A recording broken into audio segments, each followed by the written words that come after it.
In a world that's rushing, we slow it down, finding light where shadows surround. Heart to heart, where the truth is told. We rise together, stories unfold. The gold is within. If you don't go within, you go without. Every voice, every heart, it's what we're about. Together we rise, hand in hand, soul to soul. Warm, safe and loving, making each other. Hello, everyone. How is everyone doing? We are so excited to be here today. And go ahead. I am Coach Rochelle. I'm Coach Alisha Schwartz, and we are the mother-daughter dynamic duo. And we're so excited to be back with our series, Enlighten View. And today's topic is redefining self-worth across generations. That's a really good topic. Which we're going to dive interesting. into. Yeah. So you'll see the differences between my generation, which are the boomers, and mine, Gen X. Alicia's. Yeah. So what do you think about that, Roche? I think it's going to be good. I think it's going to be really good to hear from somebody that is older and then somebody that is basically your age. Yeah. And of course, we have a special, yes, we guest. do. She's awesome. And we will talk with her. And so let's just dive in. You want to dive in? Yes, we're going to dive into the conversation, Roche. Okay. So again, redefining self-worth across your generation, right? Which is the boomer. Right. What comes up when I think what I saw was, the word self-worth. So if you don't have yourself, you don't have the worth. And I really thought about that because my generation, and I'm not talking for everybody, obviously. Yeah. I'm coming from my own experiences and maybe people that I have grown with, where they came from. And the self-worth was a struggle. Yeah. Because you didn't know who you were. And you married, at least from my circle of friends, and you were moms. And so you didn't have that sense of self. Because you were with somebody, you were taking care of him, your husband, right. Then you had kids, and that became your identity. Correct. And of course, coming from my background with my parents, and there was no self-worth there. So you take on all of that. But the greatest thing is, through all of that, I knew somewhere that I had to change. And so I had to first look and see, who are you? Because I had no self-worth. Yeah. And so... Well, do you think your identity became your husband and your kids? It did, yes. Yeah. And that was your external. External. It was all external. I was running on fumes. I didn't know. I mean, that's really the truth. So really getting to know my self-worth started when I was 30. Yeah. And I had no idea what I was doing. I just had a direction and I just kept on going. Yeah. But it's been quite interesting to see that when you don't have the self-worth, how you choose people outside your life that show you. And match you. They certainly match you. Absolutely. And not only that, I think the self-worth piece goes into every area, right? Oh, absolutely. Your finances. Oh, yeah. The people you work with, what you're willing to tolerate, what you're not willing to tolerate, right? Yeah. Because the more self-worth you have with you, right, the more integrity you have with you, correct, the more that you'll generate that in the outer world. And I think for me, if I remember correctly, my really came even before I started. It was external, but it started to give me a little bit more self-worth was when I started to work out. I started eating correctly, and that made me feel so good. Yeah. And I loved what I was doing. So that became part of my self-worth. Yeah. I think in also my generation, the Gen X generation, I think we were more independent. Mm-hmm. So we kind of had to get the self-worth piece quicker, Mm-hmm. because I know for me, I didn't have kids, Right. and that I wasn't married. So it was easier for me to look at myself, Mm-hmm. and it was easier for me to, learn what that was for me. Mhm. And yes, I had to go through my journey of my learning challenge, and that working through that to get past that it was just a learning situation. It didn't mean and define me, and Mhm. didn't define my self-worth, or the relationship I had with my dad Mhm. didn't define me. But all this happened in my 20s. Right. So it was a quicker, I don't want to say quicker, but a faster way to gain your self-worth. And if you look to see the people you chose in your life at that time, In my 20s, I Yeah. chose a powerful, a woman that was my mentor and teacher, that moved out to California I was like, what? How am I doing that?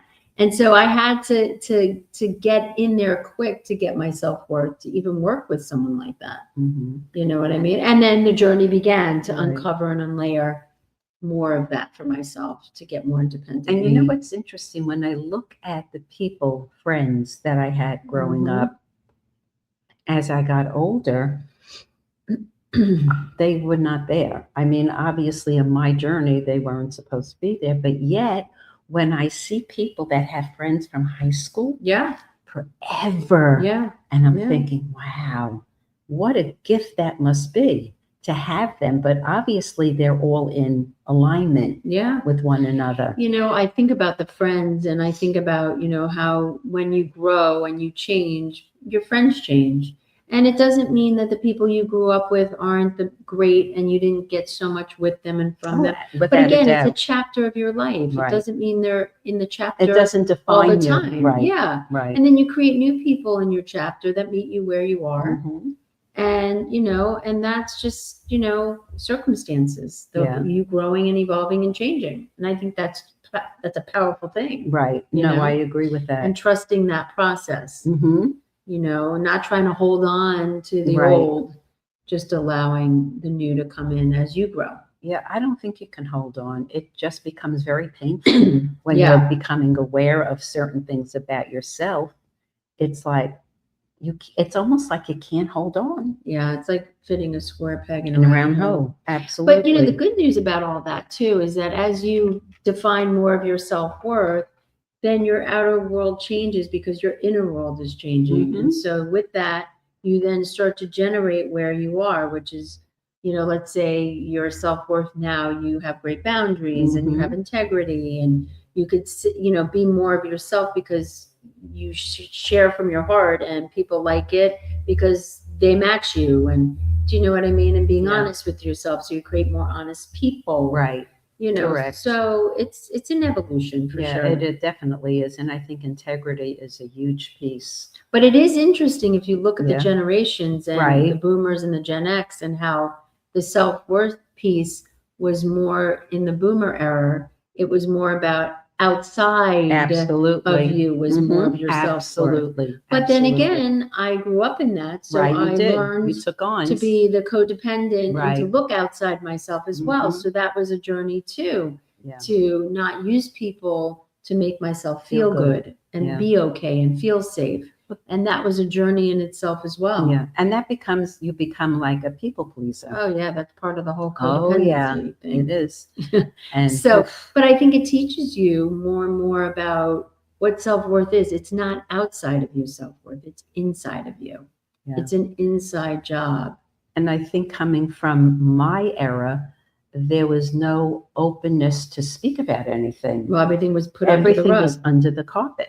Yeah. And, even when I was going to separate and divorce, my mother never told anybody. They still thought I was married. So Yeah. you get to see the generation of people from my era, my mom's era, and it's like, God, how did they didn't know any better, because every time I think No. of how did they get through life? And you know, the But other, they did. yeah, and the in other, some way. it's true. And the other thing too is like I look at my dad because he's in, excuse me, the boomer era too, and he is so stuck in that generation where I was talking to a client earlier, and we were talking about how you know that generation is so stubborn and they don't want any help And they know better. They know better, and so there's no room for openness. My generation was not that way. It was more open and more, you know, reflective and, you know, just more independent. Yeah. So I think this is going to be an amazing topic to continue with our amazing guest. So we will be right back with our commercial.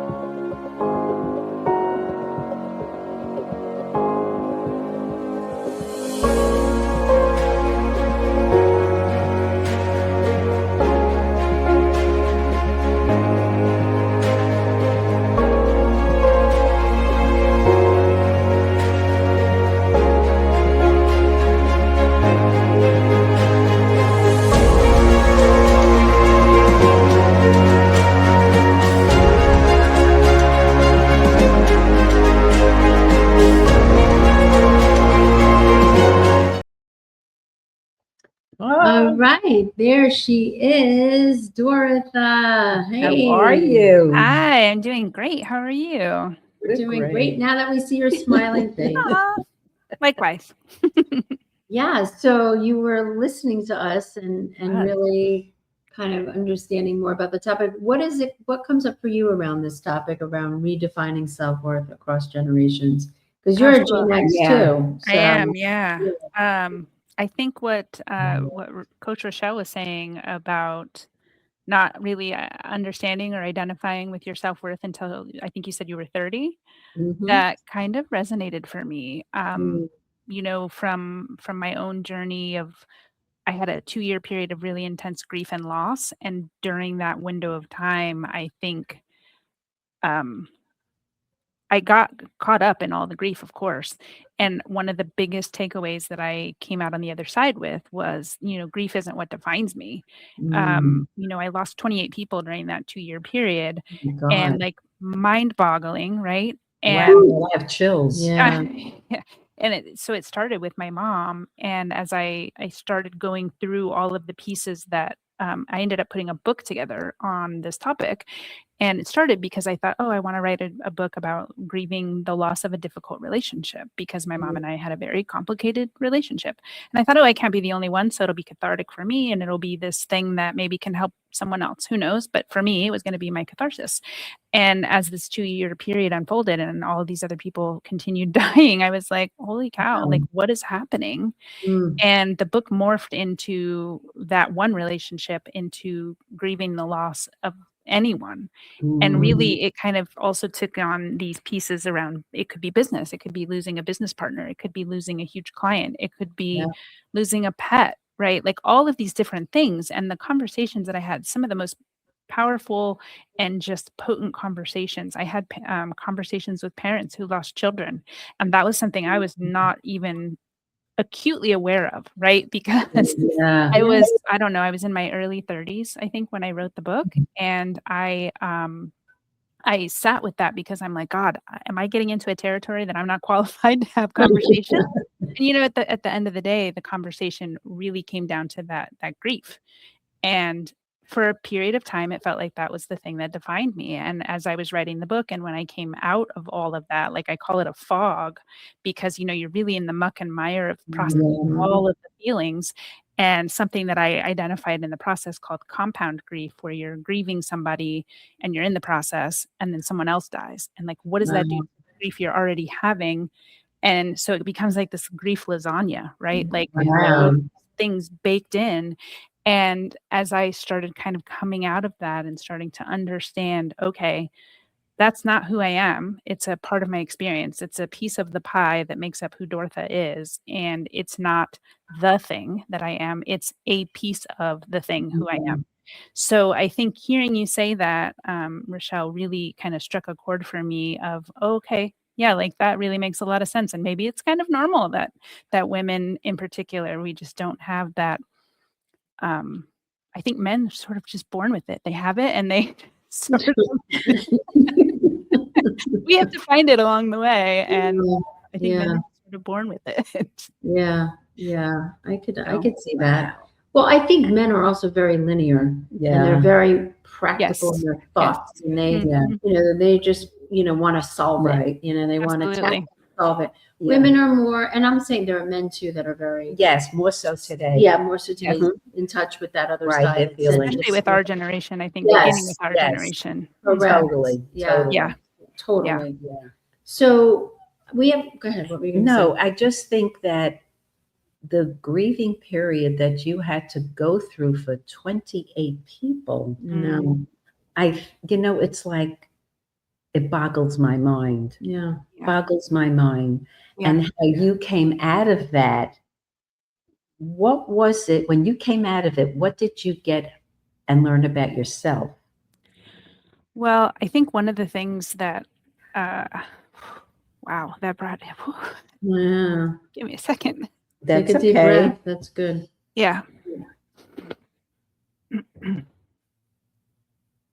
One of the things that I think it did was it brought up trauma from my past that I thought had been closed, right? And obviously the tears that I'm having right now. That, you still bump into these things and the wounds are healed, but they're still very much there and part of who we are. And I think one of the things that was just a constant for me through that whole period is that I'm incredibly strong, like way stronger than I realized. And I think one of the times that I really kind of came to that realization was, it was actually before all of these people had passed away. We had a good friend that died a few years before. He was much too young to die. He died on a motorcycle accident. And everybody was in such deep grief that nobody felt they could write the obituary. So I was like, I'll do it, right? Like how hard could it be? There she is, Wonder Woman. Sure, I'll do it. So I sat down and I was like, oh my God, what am I doing? What am I getting myself into? And I wrote it in one pass and I sent it to one of the people who really knew him best. And I said, feedback, please. Any notes? I'm not at all, I'm very detached from this. I'm happy to take feedback and however I need to revise it. And he said, literally no notes, send it to the paper. And it was in that moment that I was like, okay, so shit can be blowing up. And I'm that calm, literally in the middle of the storm. And, there have been many other times where I've been in situations like we were in this, we called it Calmageddon. And without getting too far into a terrible story, there was a truck fire on the side of the freeway that my husband and I were the first to stop to help. And literally we saw animals die. And I was crying. Like it affected me really deeply because I'm very much connected to the earth. And I feel like if we're going to be, shepherds to our animals, that we should be good shepherds to our animals and, all the things. So it really broke my heart to see this happening. And yet again, I was that calm. Like I called 911 and I had this conversation with the person on the other end of the phone. Okay, this is where we are and this is what's happening. We were 40 minutes outside of Las Vegas. So for the fire department to even get there was a whole ordeal. Well, then we had finally able to get the cows out. We had to help corral them down the freeway so that they wouldn't run off and cause secondary accidents. Wow. My point in telling you that though is most people would not think that clearly, right? They would just, I think, be like, oh my God. And that. And for me, it's like, okay, what do we need to do? Just let me roll up my sleeves and I'm going to figure it out. And I think that is the common thread through all of the things that I look back and see, from the complex trauma side of my life. The thread that's common is me having that calm head and just being like, okay, what do we need to do?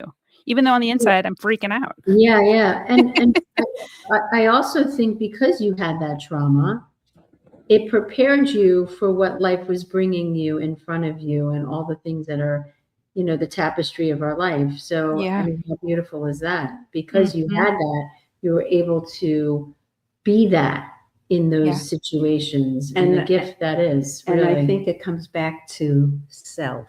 Yeah. Yes. It comes Absolutely. right back to self. Mhm. Maybe not being aware Yeah. of that self part of you, Yeah, for sure.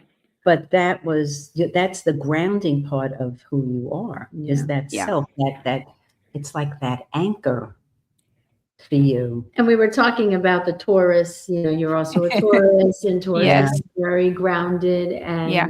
that is one of the best Yeah. qualities. Yeah. One of them. One of many.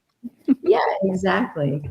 So, Yeah. wow, that is Thank you for sharing Really, that. Really, Mhm. thank you. Yeah. Really, Yeah. thank you so much. Yeah. So I want to ask you, this is a question I want to ask you. Did you learn to measure your self-worth by achievement or by authenticity, and how is that serving you today? Oh, it's so funny that you asked that question at this time of my life, because if you had asked me this probably even 5 years ago, I would have had a different answer. Yeah. And maybe it's because of wisdom, maybe it's because of whatever, but the evolution of being that tapestry that we become. I just wrote a post about this. I was looking at a photo of myself at like 6 years old. I was in my parents had me in beauty pageants as a way to help me try to socialize, I guess. I was an only child, and because of that trauma as a child that I mentioned with the abandonment, they thought it was a great way to help me open up, because, introvert and highly sensitive person me was very observant and wallflower, until I got to know you, and then I was like, blah, blah, blah, blah, blah. Yeah. So, I won, right, this particular thing, and you could see it in my disposition in the photo. You can just tell that I'm very proud of what I had done, and it was very much like I learned early on how to read a room so that I knew what needed to be done. I would definitely, at this point in life, not say it was authenticity. I would say that it was a survival mechanism. Yeah. Be able to navigate the landmines, if you will, to be able to say, "Oh, okay, well, this is gonna get me accolades. This is gonna get me approval." Mhm. And I was, like, always striving for that, and I can tell you even up until the time that my mom passed away, like, I always was seeking her approval. Mm.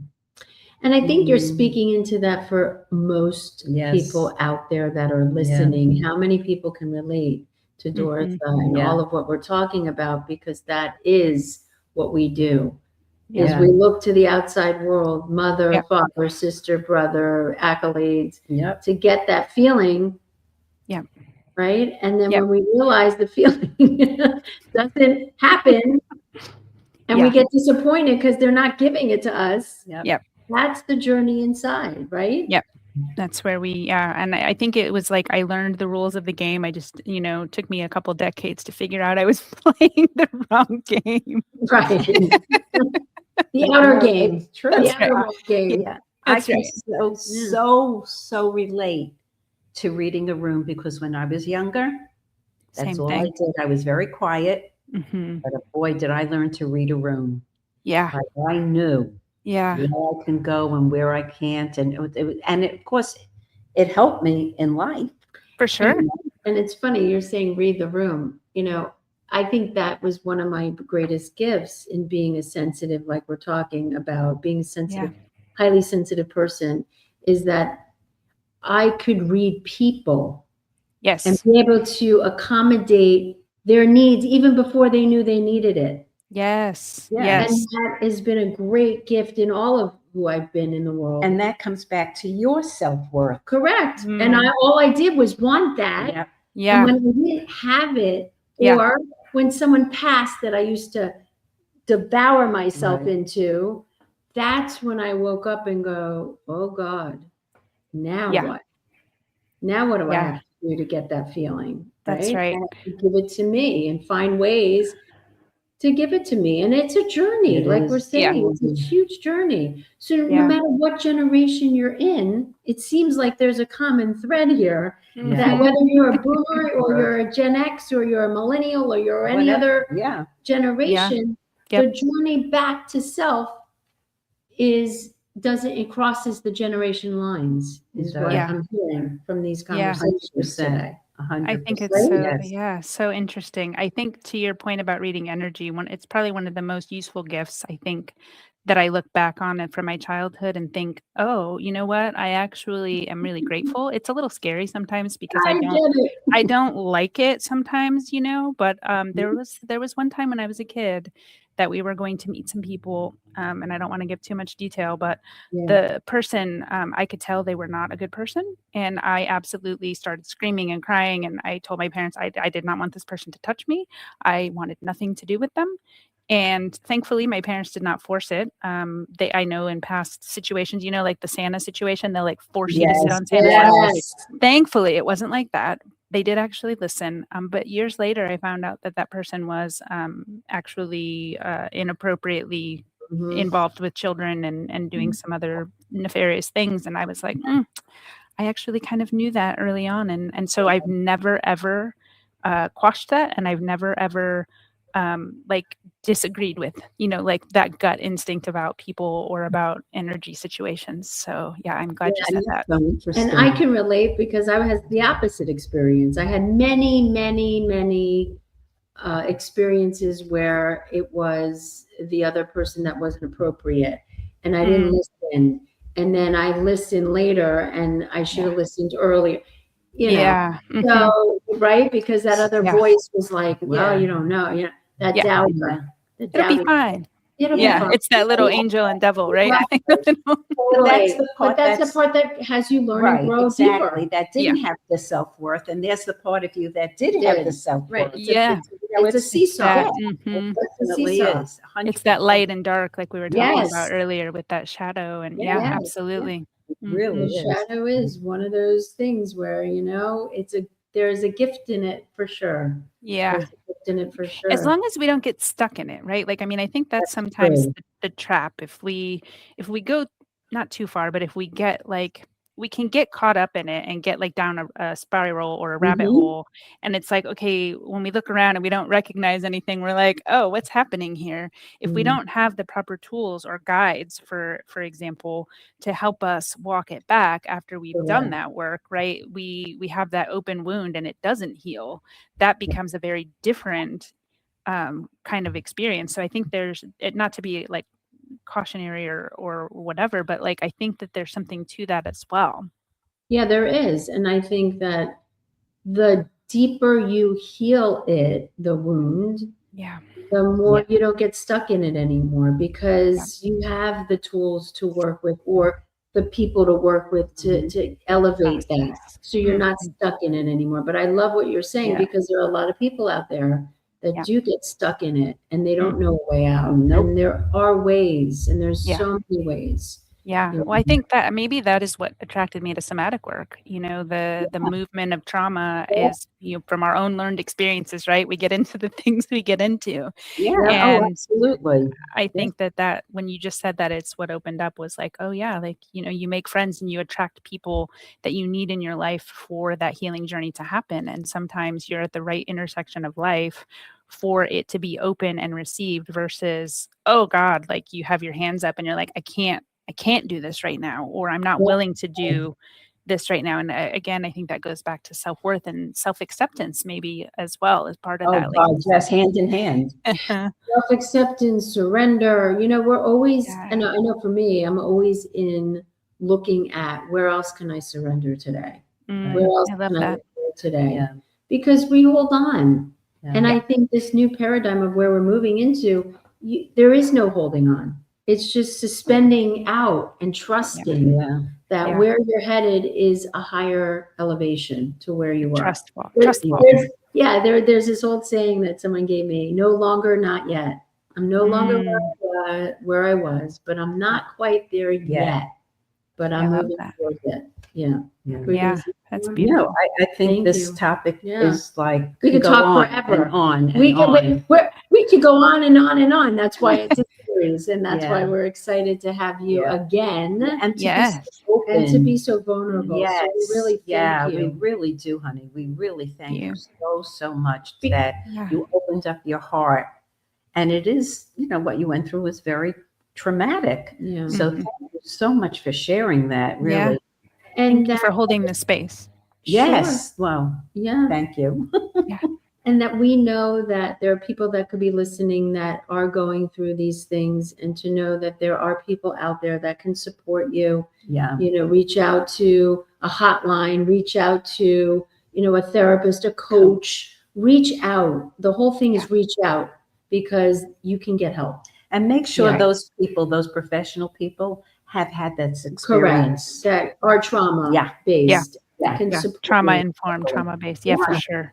Yeah. For sure. And I love there's a visual that comes to mind as we were just talking about this, we lift as we climb or something like that. And it's like, it's a visual for me with nature and hiking and summiting mountains and all the things, but like always reaching that hand back to helping someone else up, right? It's that same mentality with this kind of work. It's making sure that somebody has walked the path that you have so that they are able to help you navigate what may come. Yeah. Correct. And like you said, hold the space, because, we both understand trauma. Yeah. Yeah. We both understand it. And so again, thank you. Bless you for sharing your heart and your soul. Thank you so much, really. And we just love you, really. We do, from our heart. We really do. Big family. Yay, we're a family. So Taurus family.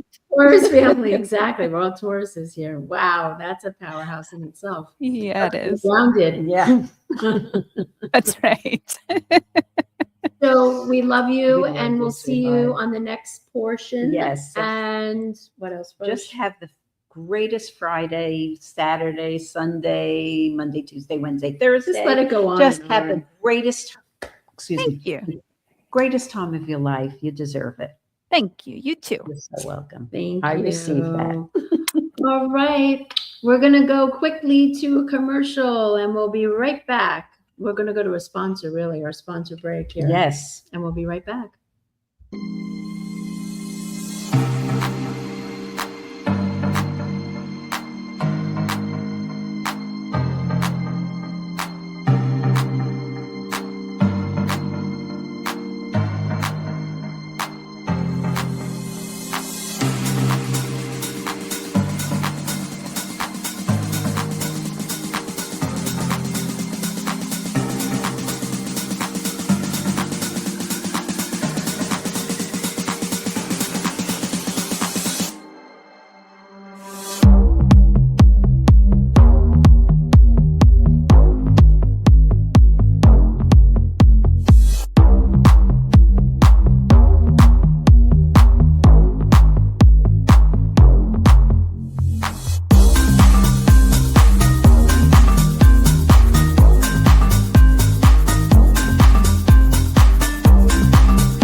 Hello, we're back. Wow. What a great Wow. opportunity we Bless had you, today. Dortha. Really with great. Dortha on And, self-worth.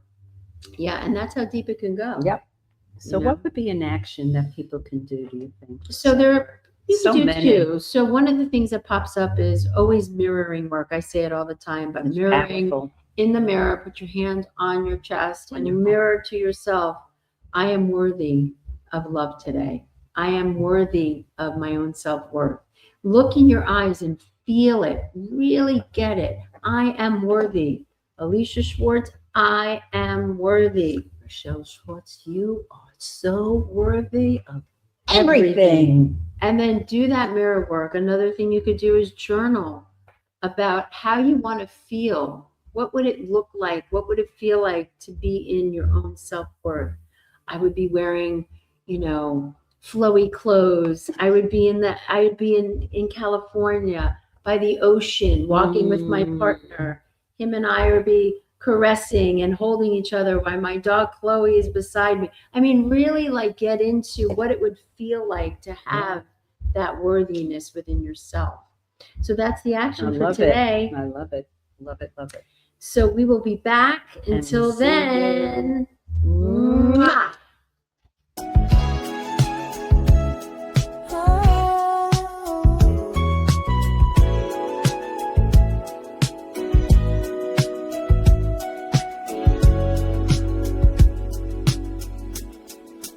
In a world that's rushing, we slow it down, finding light where shadows surround.